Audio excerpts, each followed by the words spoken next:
Señoras y señores, bienvenidos todos a la hora 22. Tenemos el placer en esta ocasión de recibir a Juan Ariel Jiménez, quien es miembro del comité político recién electo. Agradecemos, Juan Ariel, tu presencia, tanto a Abinader Fortunato como un servidor aquí en la hora 22, y me gustaría saber cuáles son tus planes, tus expectativas forjadas ante la elección de ese importante órgano del Partido de la Liberación Dominicana. Muy buenas noches, muchísimas gracias por la invitación a esta hora 22, gracias y sobre todo gracias a la audiencia que siempre le sigue. El Partido de la Liberación Dominicana tiene muchos retos por delante. Primero, yo diría que es reconectar con las bases. Hay que reconocer que luego de tantos años de ejercicio gubernamental, nos enfocamos tanto en administrar el gobierno que descuidamos un poco el partido. Y nosotros tenemos estos años para volver a reconectar con esas bases, volver a fortalecer los vínculos afectivos, partidarios, que tanto caracterizó al PLD en el pasado, que muestren los líderes una cercanía hacia las bases. Yo creo que hoy en día el liderazgo debe ser más horizontal, debe ser más un liderazgo no tanto ejercido desde la autoridad, sino ejercido desde la responsabilidad y la cercanía. Y un segundo elemento en el que espero también contribuir en mi ejercicio político es en hacer una oposición responsable, una oposición a la altura de la sociedad dominicana, donde se analicen los temas de interés público, donde se pueda contribuir con el debate público, aportando ideas, aportando críticas cuando sea necesario, porque la democracia es un diálogo, no es un monólogo. Entonces, cuando estamos dialogando, pues obviamente habrá algunas cosas que consideramos que deben corregirse y nos toca como oposición realizar ese rol de denuncia. Pero también cuando hagan las cosas bien reconocérselo, porque debemos dejar atrás esta forma de hacer oposición que tanto ejerció el PRM, de criticarlo todo, una oposición casi, digamos, irracional, donde todo estaba mal, donde se iba en el plano de la ofensa, el plano de la acusación personal, y que hoy en día los tiene víctimas de eso que tanto criticaban. Criticaban los préstamos, hoy en día son los que más toman prestado. Criticaban el alza en los precios de los combustibles, hoy en día es que más aumentan los combustibles. Y eso solamente por dar algunos ejemplos de cómo nosotros ya con la madurez de haber realizado un ejercicio público, debemos realizar una oposición constructiva, una oposición a la altura del pueblo dominicano. Son dos aspectos importantes que mencionas.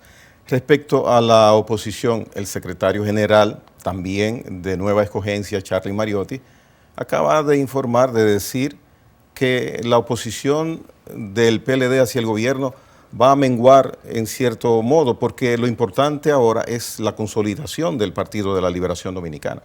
Tenemos que trabajar ambos frentes.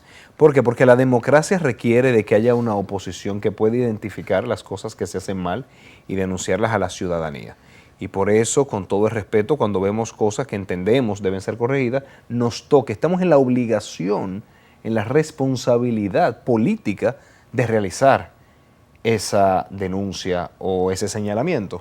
Claro está, también debe haber un equipo trabajando en la reestructuración del partido en todos sus estamentos, porque nosotros acabamos de renovar comité central y comité político, pero ahora toca trabajar con los comités intermedios, en la multiplicación de los comités intermedios, en la renovación del liderazgo de los comités intermedios, de ahí pasar a los municipales y luego a los provinciales. O sea que yo creo que hay mucho trabajo por delante y estaremos bastante ocupados en el futuro, tanto lo interno como lo externo. Respecto a las bases, que es determinante este aspecto en todos los partidos del espectro político dominicano, te pregunto, ¿cómo un partido como el de la Liberación Dominicana, que está compuesto de políticos tan inteligentes, tan astutos y tan sagaces, durante tantos años fueron desconectándose de esas bases? ¿A qué se le puede achacar eso? Ustedes sabiendo que eso estaba sucediendo y sin embargo permitieron que eso ocurriese. Concentrarnos tanto en el ejercicio gubernamental. Hay que saber que cuando se es funcionario hay responsabilidades en el día a día, hay problemas diarios que afrontar porque son de gran impacto para el país. Entonces, pues uno se concentra tanto en administrar la organización que tiene bajo su cargo, en lidiar con los distintos problemas que van surgiendo, nosotros tenemos que recordar que el PLD toma nuevamente el gobierno en el 2004 en el medio de una crisis económica, en una crisis bancaria de mucha complejidad, que llevó a tener que lidiar con esa dificultad que nos dejó el PRD en su pasado. Pero luego viene la crisis económica mundial, la gran recesión, 2008-2009. Y así, en cada momento hemos tenido que sortear una serie de dificultades que lleva a los funcionarios a concentrarse mucho en la tarea que tienen por delante y lamentablemente se descuidó el partido, y eso hay que reconocerlo y hacer un mea culpa, y ahora toca en una nueva etapa ver cómo podemos ser más inteligentes en mantener el equilibrio entre Estado y partido. Porque al mismo tiempo se olvidaron del partido, concomitantemente con el ejercicio gubernamental.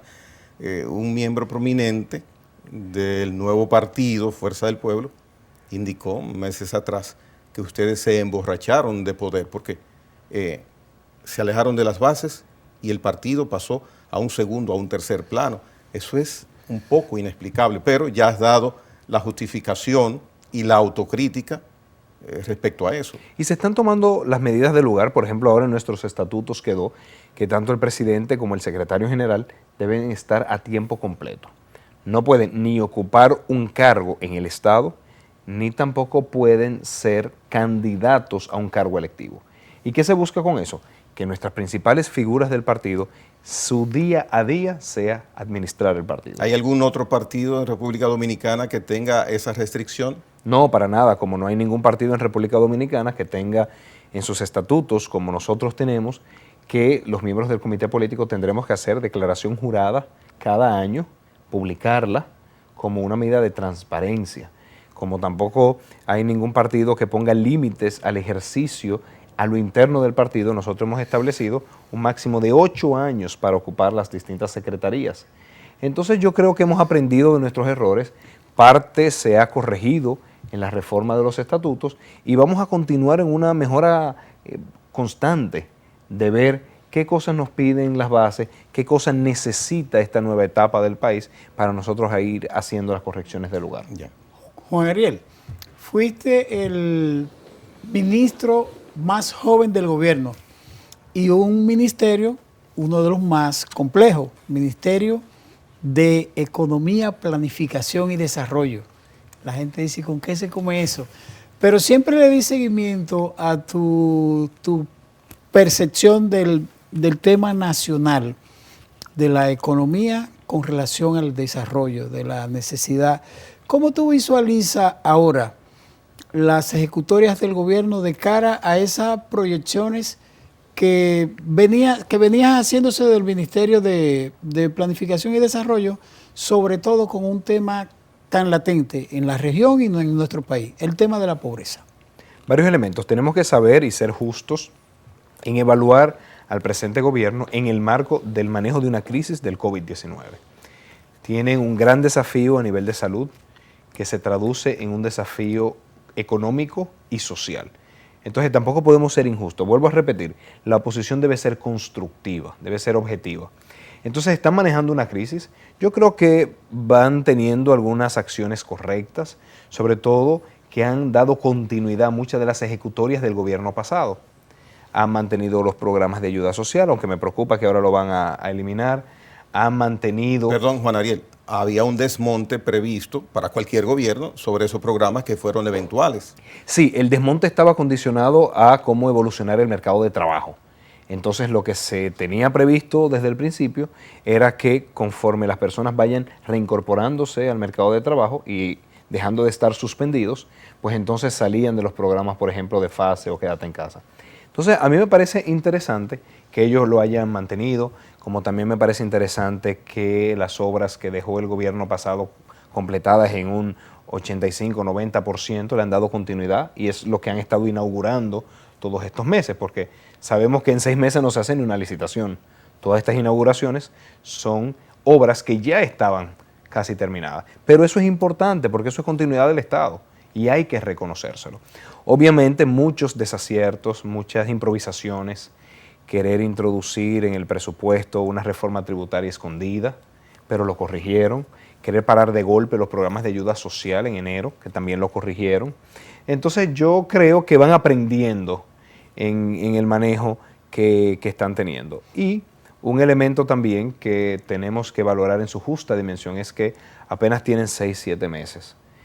Entonces, poco tiempo y un tiempo muy especial.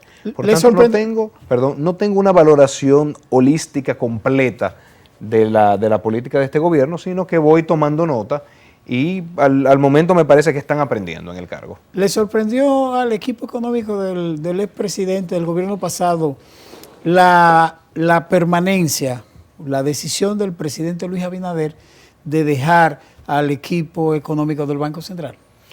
Bueno, lo vimos muy positivo, porque el Banco Central es una institución, una entidad muy técnica que tiene una serie de aprendizajes luego de décadas que tienen las personas y sus funcionarios ahí.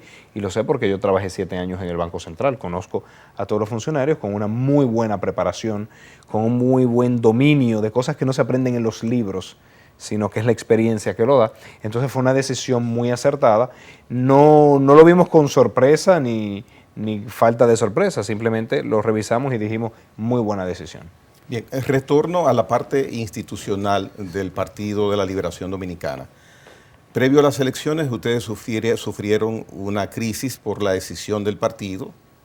Se despega una parte importante con el doctor Leonel Fernández, quien fue a formar su propia organización política. Entonces vienen las elecciones, ustedes hacen ahora y prácticamente culminan el 9º Congreso, doctor José Joaquín Vido Medina, y ya tienen autoridades nuevas en la parte direccional.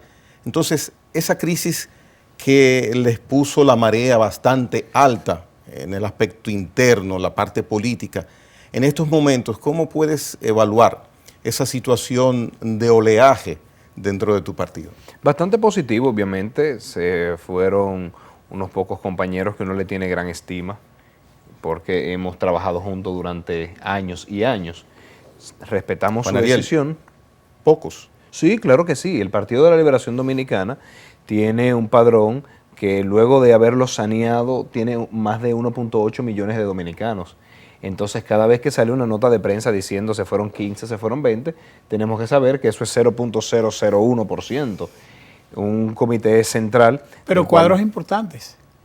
Sí, pero hay que decir que por cada uno de los cuadros que han salido, hay toda una generación de relevo que puede ocupar ese lugar y hasta hacer un mejor trabajo. Entonces, los partidos políticos tienen que vivir en una constante renovación y esos cuadros que han salido, pues han sido ocupados esos lugares por gente de gran capacidad. O sea que de repente hasta nos ha ayudado en la renovación. Sí, pero no le convenía al Partido de la Liberación Dominicana salir del gobierno y en las circunstancias que salió.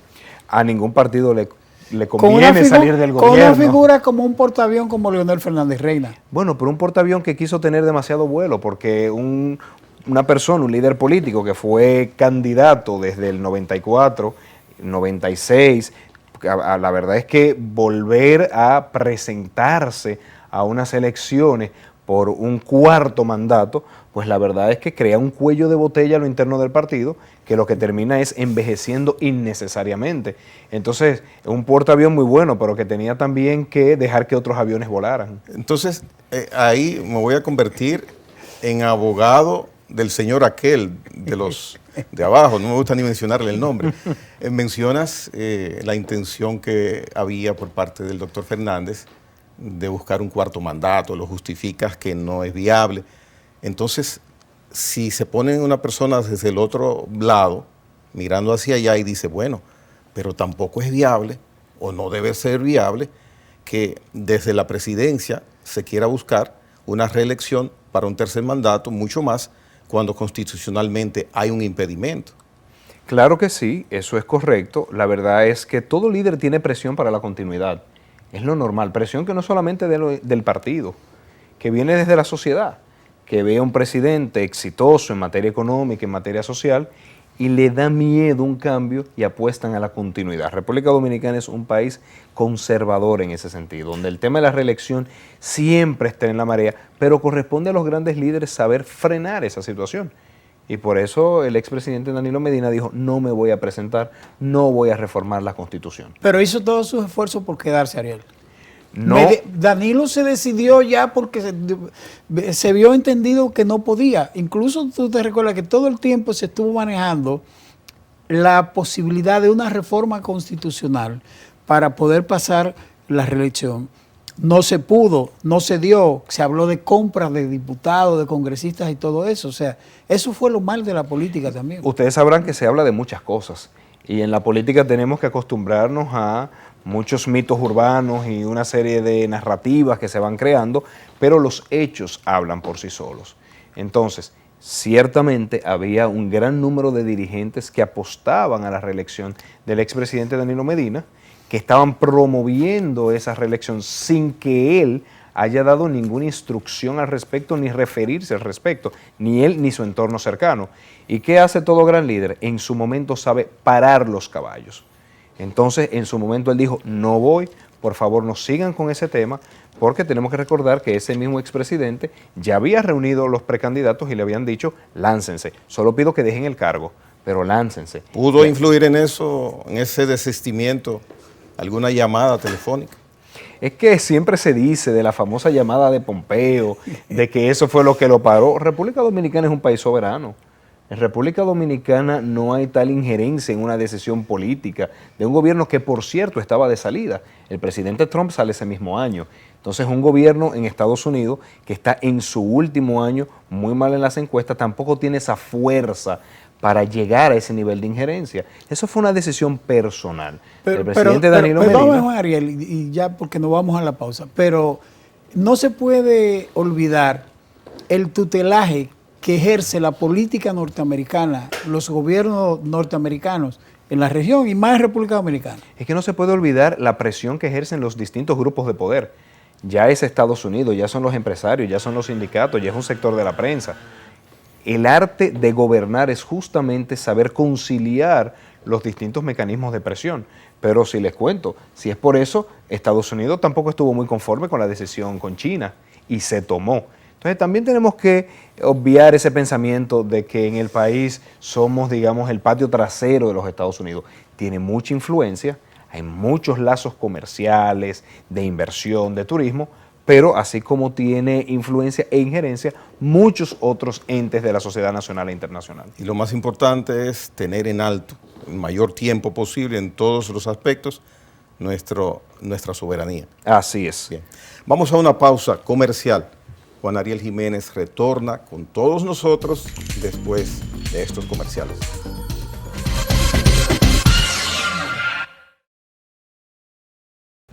Bien, continuamos con el desarrollo de la hora 22. Juan Ariel,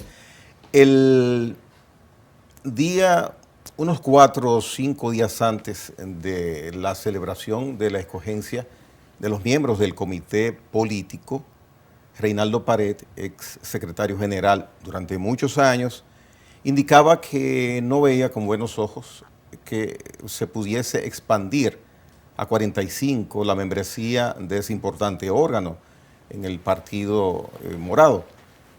Ocurrió que sí, que se abrió el espectro y ya ustedes hoy son 45 en lugar de 32, 33.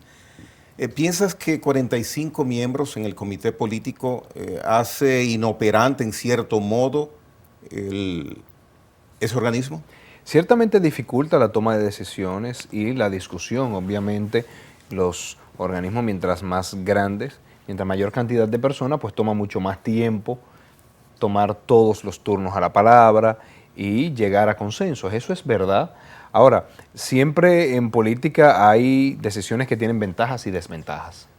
Y cada quien toma una postura en función de si pondera más alto o más importante una ventaja sobre otra. ¿Qué argumentos se utilizaron? Bueno, conforme ha ido creciendo el partido, porque somos un partido ahora de masa, ya decía yo que luego de limpio el padrón, más de 1.8 millones de miembros. Entonces, pues también sus organismos de decisión tienen mayor presión para subir personas, porque todo el mundo quiere ir escalando en política. Entonces, por eso aumenta el comité central y en función de ese aumento también hay presión para aumentar el comité político. incluso se hizo cálculos de qué porcentaje históricamente había sido el comité político, como porcentaje del comité central, como porcentaje de la membresía del partido, y ahí se toma la decisión, pero tenemos que admitir que va a ser un reto el manejo de 45 personas opinando, hablando, y yo lo que creo es que de forma natural cada uno irá teniendo una mayor o menor participación en función del tema de interés.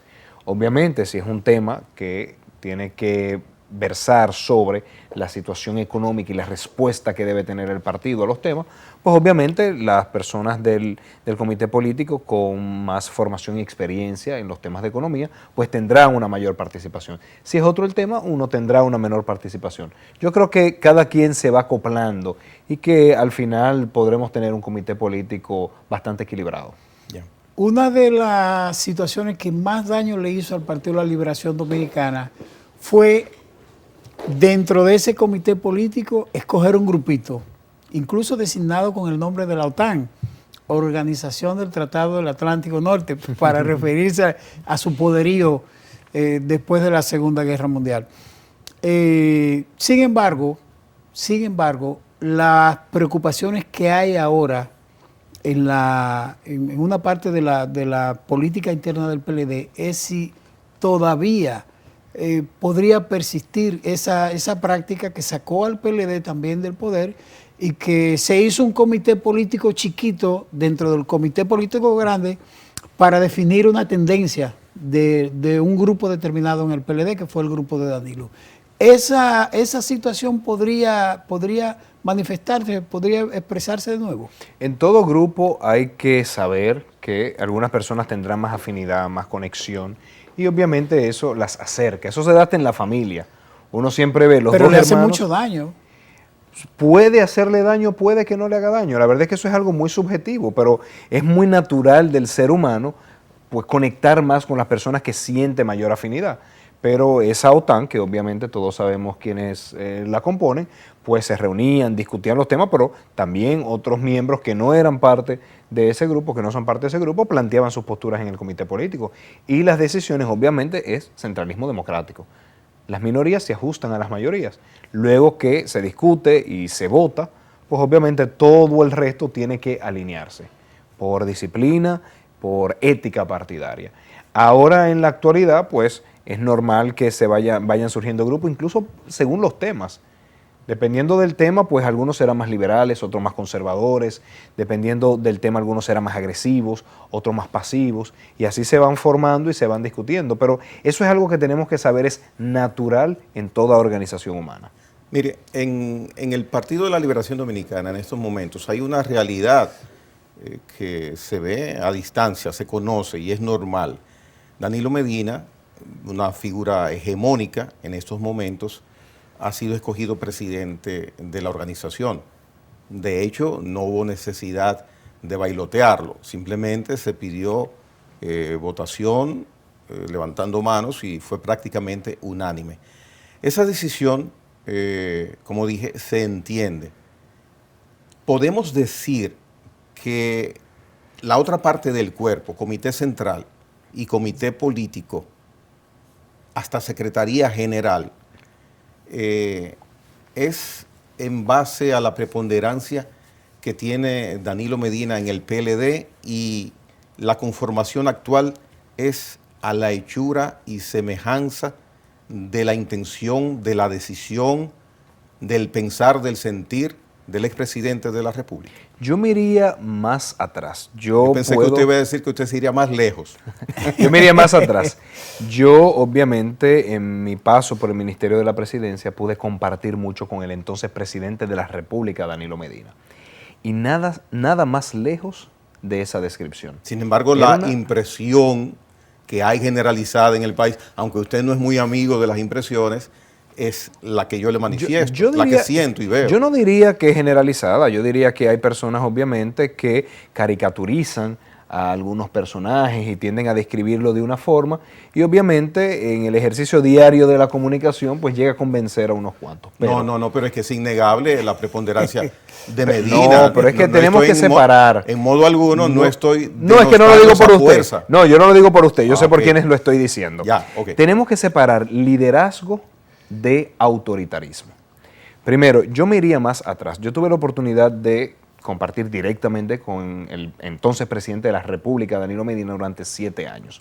Participar en muchas de las tomas de decisiones. Desde elementos más básicos sobre alguna política educativa, política de MIPYMES, hasta manejo de la crisis. De esta crisis, ¿cómo lo manejamos?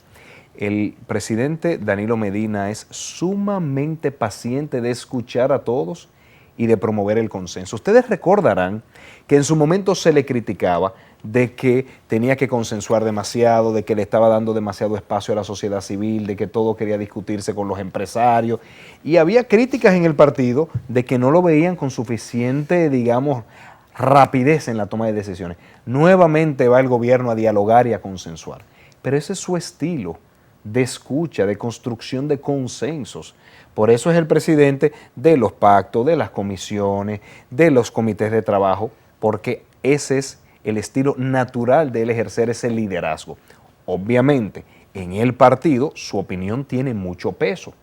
¿Por qué? Porque es una figura respetada, es una figura valorada por el conocimiento y la agilidad que tiene en los temas políticos. Se ha forjado en la política. Entonces, obviamente, un Danilo Medina hace una observación y todo el mundo lo escucha. No quiere decir que esté imponiendo ese criterio. Incluso yo pudiera comentarle anécdotas de discusiones técnicas que él y yo teníamos, él siendo presidente y yo siendo asesor. Y a él hasta le entretiene eso, ver puntos de vista contrarios y argumentar. Y en una ocasión hasta me dijo, es verdad, tú tienes razón. Mira, lo que tú estás diciendo, tú tienes razón. Y en la parte política, él acepta el disenso. Pero por supuesto, claro que sí. Lo acepta, lo estimula, lo escucha. Pero tenemos que separar autoritarismo de que tiene un liderazgo. Por algo fue aclamado como el presidente del partido. Y las personas cuando tienen liderazgo tienen capacidad de convencimiento y de movilización de las voluntades. Eso es liderazgo. Ahora, de imponer cosas no es el Danilo Medina que yo conozco, no es el Danilo Medina que muchos conocen, sobre todo sus personas más cercanas, aunque yo sé que hay personas, no es su caso, pero sé que hay personas que quieren pintarlo como que está haciendo un partido a su imagen y semejanza. Nada más lejos de la realidad, porque tenemos hasta una ventaja, no va a ser candidato a la presidencia. Él lo que está enfocado en un partido fuerte, un partido que retorne al poder en el 2024, porque los partidos políticos tienen vocación de poder. Y obviamente hará todo el ejercicio de su liderazgo a nivel nacional para retornar al poder en las próximas elecciones. Ustedes, licenciado, tienen que hacer un trabajo bastante fino de orfebrería política para reconquistar las grandes masas. Usted mismo al inicio lo dijo, que internamente las bases deben también reconquistarlas. Las condiciones que hay con un nuevo gobierno, con un tercer partido que es la Fuerza del Pueblo, que poquito a poco ha ido nutriéndose de personas que pertenecen al PLD y con, reitero, un gobierno que está gobernando en una crisis, pero que no tiene mucho rechazo, mucha oposición. La tarea es verdaderamente interesante y es laboriosa. Sí, pero es un reto sumamente, digamos, interesante para nosotros asumir. Obviamente tendremos que renovar no solamente las caras del liderazgo, los métodos de realizar ejercicio político, los temas que vamos a abrazar, las grandes causas sociales que van a identificar al PLD en esta nueva etapa. Y restaurar confianza, que muchas veces es bastante difícil. Y restaurar confianza también, que debe iniciar desde el mismo ejercicio organizacional a lo interno del partido. Por eso yo rescataba tanto la modificación de los estatutos que establece desde presentación periódica de declaraciones juradas hasta límites en el ejercicio de las secretarías a lo interno del partido. ¿Y por qué esa decisión de buscar anualmente, ustedes que no están prácticamente ninguno en estamentos gubernamentales, hacer presentación jurada de bienes? Yo creo que es un ejercicio de transparencia, de decirle a la membresía del partido quiénes son sus líderes, cuáles son las fortunas que tienen, cómo va evolucionando esas fortunas. O sea que para mí es una apuesta a la transparencia sumamente interesante y que da muestras de un PLD que no le tiene miedo al fortalecimiento institucional, que no le tiene miedo a la transparencia. Entonces yo creo que con todas esas decisiones que poco a poco vamos tomando, pues obviamente nosotros vamos a reconquistar la confianza de la ciudadanía. Ya. Juan Ariel, nos vamos de la política para la economía. Anoche el gobernador del Banco Central, o bueno, se podría decir que hoy es que se conocen las informaciones. El gobernador del Banco Central, Héctor Valdés Alviso, habló de la posibilidad de una mejora muy importante de la economía en 2021. Crecimiento económico en sectores importantes de la economía. Tu opinión como economista y como ex funcionario del gobierno. Hay mucha incertidumbre, todavía no sabemos cómo va a evolucionar el virus, si va a ser una deriva antigénica que va a dar la inmunidad de las vacunas o la inmunidad, digamos, desarrollada. Tampoco sabemos qué tan rápido se va a recuperar el turismo, porque depende mucho del ritmo de vacunación en otros países y de la recuperación económica de otros países. Entonces yo creo que hay mucha incertidumbre. Y en el marco de la incertidumbre hay algunos que son más optimistas y otros que son menos optimistas. Entonces mi impresión es que, claro está, la economía va a tener un crecimiento positivo este año, en parte reflejo que el crecimiento de este año toma como base la caída del año pasado. Entonces hay un efecto estadístico de que el marco de comparación es el peor año de la crisis. No quiere decir que este año vamos a volver a los niveles económicos de 2019. Simplemente no va a ser tan malo como 2020. Ahora, yo sí creo que nosotros tenemos un sector privado bastante fuerte, bastante ágil, dinámico, que ha aprendido a sortear la crisis, y esa es la base del crecimiento. Él dice que el éxito de la jornada de vacunación que el gobierno ha emprendido con muchas expectativas y con muy buena realización desde el punto de vista, ya se habla de mucho más de 500.000 de personas vacunadas. Dice que ese éxito más la mejoría en el turismo podría realmente fortalecer la economía. Ciertamente que tengamos una jornada de vacunación rápida, exitosa, va a ayudar, pero no lo es todo. La economía es mucho más compleja que tener una población vacunada.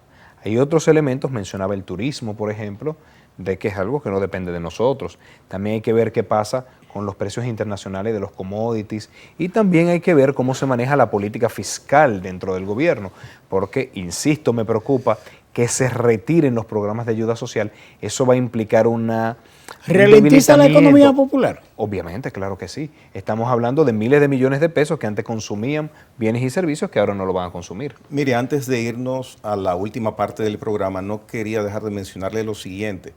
El presupuesto de 2021, el presupuesto nacional, es parecido, en cierto modo, al del año pasado. Me gustaría conocer su opinión sobre la inversión de capital, la ejecución que lleva este gobierno en el presente año. Claro que sí. Pues obviamente el presupuesto de 2021 se parece mucho a todos los presupuestos anteriores y tiene algunos elementos que pueden llamar a preocupación. El desmonte de los programas de ayuda social, insisto, porque eso es consumo privado. Y en la parte de inversión pública hay unas reducciones que me preocupan. Ahora, en mi entender, lo que vamos a tener es un presupuesto reformulado a mediados de año que corrija muchos de los errores que tenemos en el presupuesto que se presentó a finales del año pasado. Muy bien, vamos a la pausa.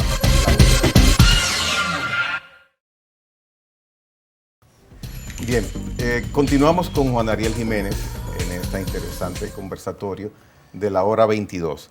Mire, cuando un raso o un conscripto inicia ingresando en las filas de la Policía Nacional o en la Guardia, su pensamiento vuela y dice, yo voy a ser jefe de la policía o jefe de las Fuerzas Armadas. Cuando ocurre que un muchacho es firmado por un scout y va camino a llegar a las grandes ligas, piensa en Juan Marichal, Vladimir Guerrero, Pedro Martínez, yo voy a llegar al Salón de la Fama. Igual pasa cuando un atleta de 100 metros, 200 metros, está participando en su provincia, luego quiere ir a los Juegos Nacionales, pero siempre está pensando que su grial es una Olimpiada Mundial. Este programa no es una trivia, no es de concursos. Y yo le digo a usted ahora, y usted es político. Así es. ¿En quién pienso? ¿En qué piensa?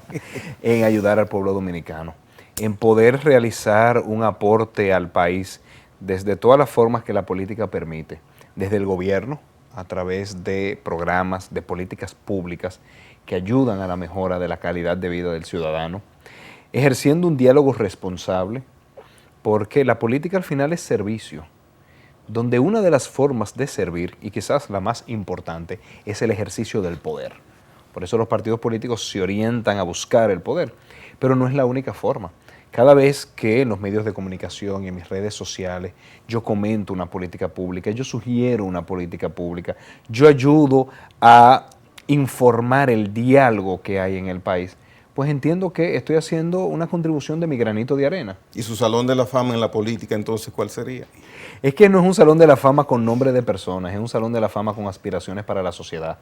Es un salón de la fama que se nutre de poder contribuir a mejorar la política educativa para que nuestros niños y niñas puedan desarrollar sus habilidades.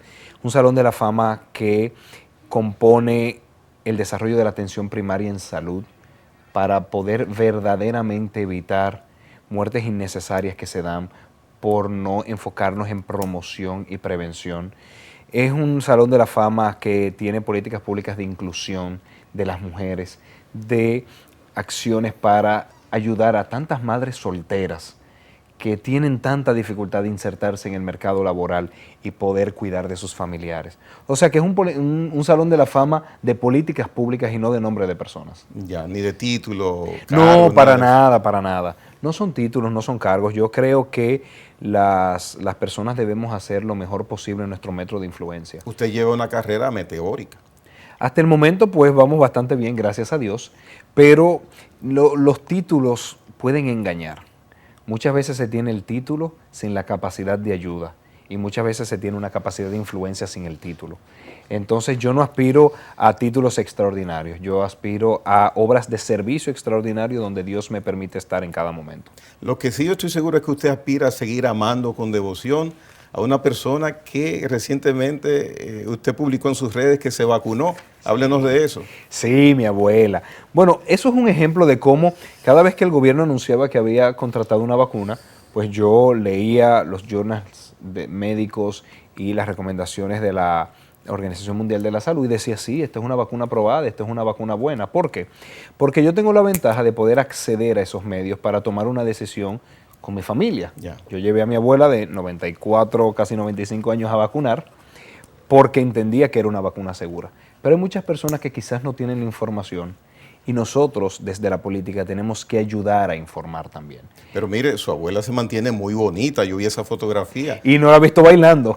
¿Bailando? Sí, ¿también? claro, baila un sanguillén que ella bailaba en Moca, genial, y la verdad es que le doy muchas gracias a Dios porque tiene mucha salud, tiene mucha energía y por eso es que estoy en la política, porque quisiera que las políticas públicas ayuden a personas envejecientes como mi abuela, que puedan no tener las condiciones económicas, que puedan no tener un seguro de salud. Y a mí, si yo fuera ese nieto, me gustaría que un político me ayudara. O mi madre, que fue una madre soltera, que me crió siendo madre soltera, que sé las dificultades que pasó, pues tanto me gustaría desarrollar desde el gobierno políticas que ayuden a los cientos de miles de madres solteras en el país, que si yo fuera su hijo, agradecería enormemente que algún político piense en ella. Qué bien. El expresidente Leonel Fernández, presidente de la Fuerza de la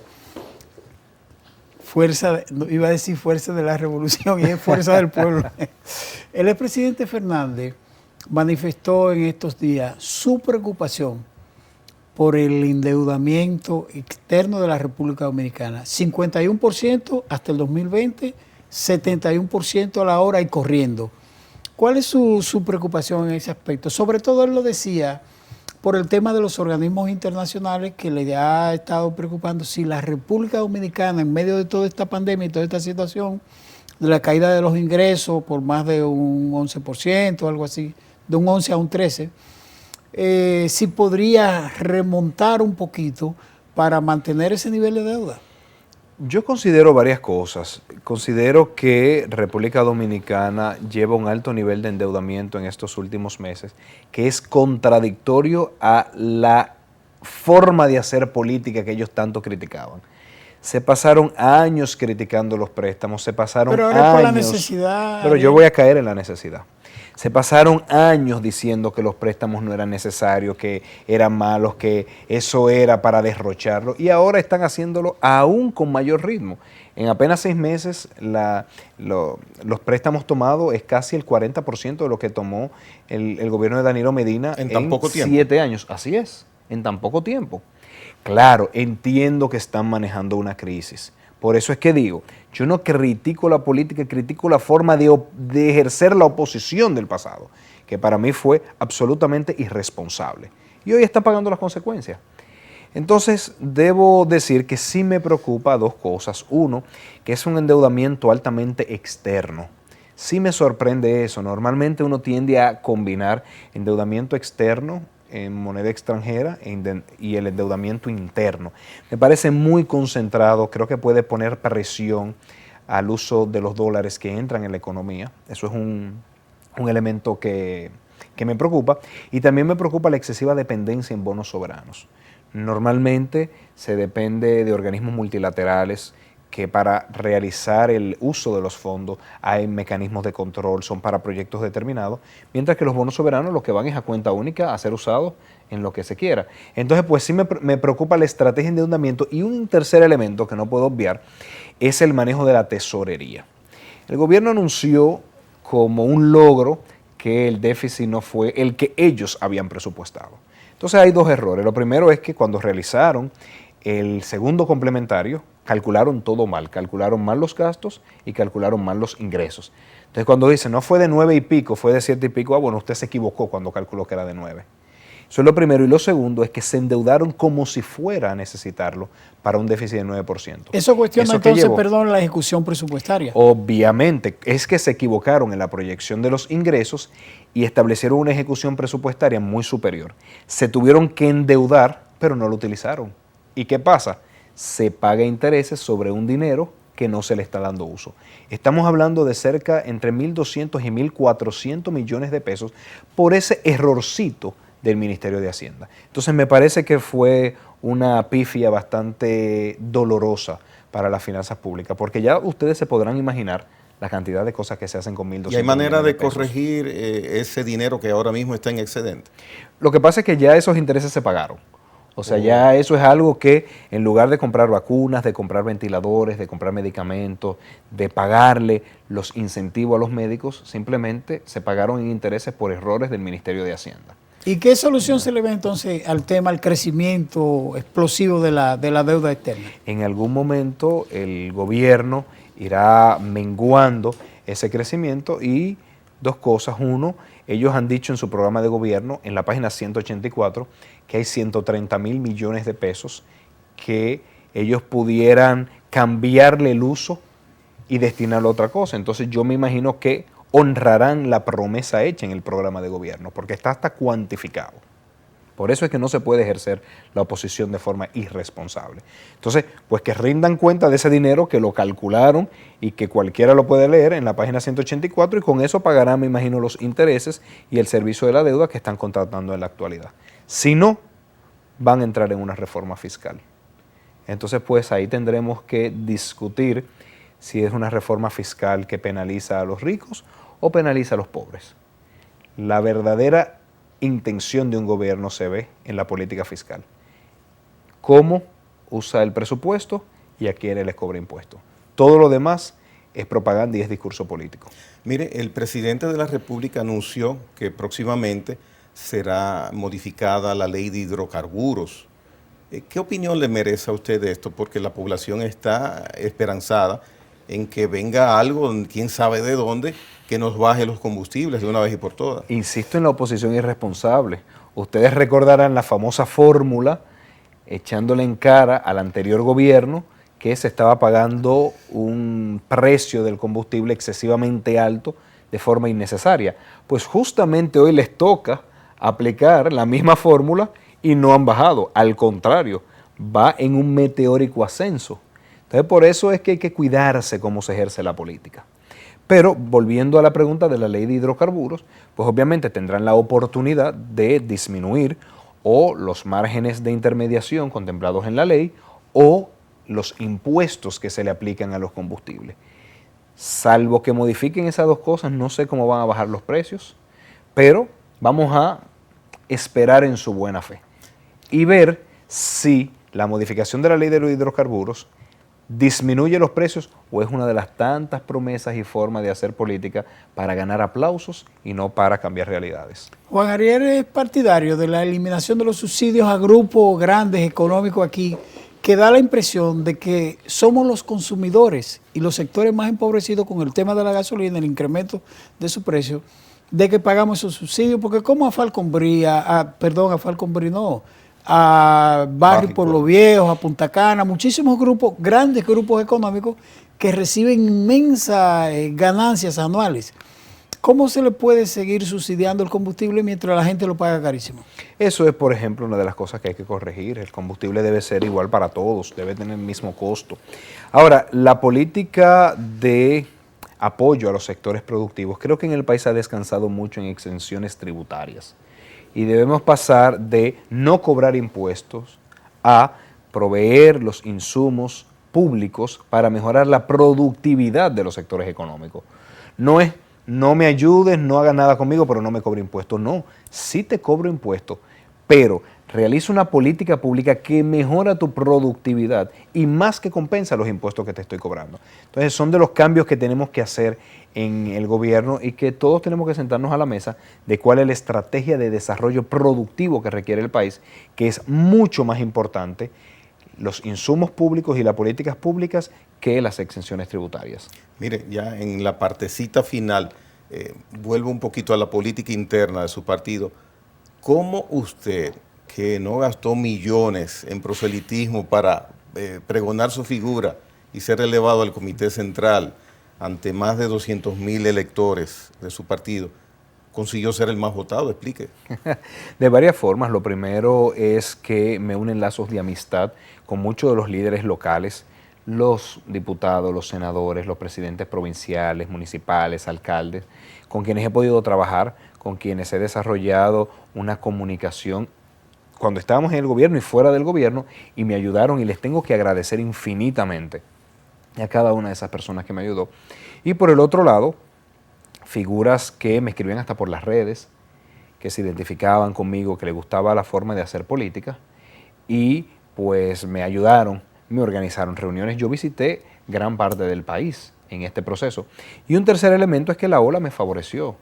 No me gusta pensar en que fui el más votado, me gusta pensar que fui uno de los más votados, conjuntamente con jóvenes de mucho valor como Johnny Pujols, como Robiani, Rafael Paz, Pedro Guillermo, o sea, por mencionar solo algunos, Milton Reyes, que la población y las bases del PLD estaban viendo en nosotros personas que podemos aportarle al partido y nos decidieron favorecer en una ola. Yo quedé el más votado, pero eso es hasta por suerte, pero ahí Johnny Pujol quedó en segundo lugar a muy pocos votos de mí, eso es casi un error estadístico. O sea que, mire, usted es muy modesto. Próximamente, ya al doblar de la esquina para 2024, ¿usted piensa que quizás podría haber vallas con la figura suya? Ay, qué pregunta. No, porque los regidores, los diputados hacen vallas. Hay que ver qué piden las circunstancias, Ya. hay que ver qué pide el mismo partido. Yo siempre estaré en la disposición de desde cualquier posición colaborar al partido y al país. Insisto, no es un tema de cuál es el cargo, sino cuáles son las oportunidades de servicio que uno tiene. Quizás en un cargo electivo, quizás un cargo no electivo, donde me ponga el partido y me den un voto de confianza, ahí trabajaré sin descanso. ¿Cuántos idiomas usted domina? Dependiendo, bien 3.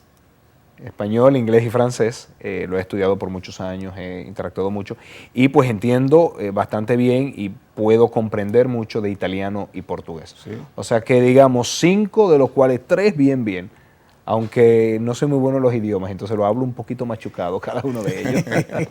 Mire, gracias le damos a Abinader y un servidor por su presencia aquí en la hora 22. Este conversatorio ha sido bastante interesante y hemos conocido su pensar acerca de su partido, la participación suya, las expectativas que ve para el futuro del país, y todo eso es interesante que lo haya conversado aquí en la hora 22. Muchísimas gracias a ustedes por la invitación y siempre a la orden.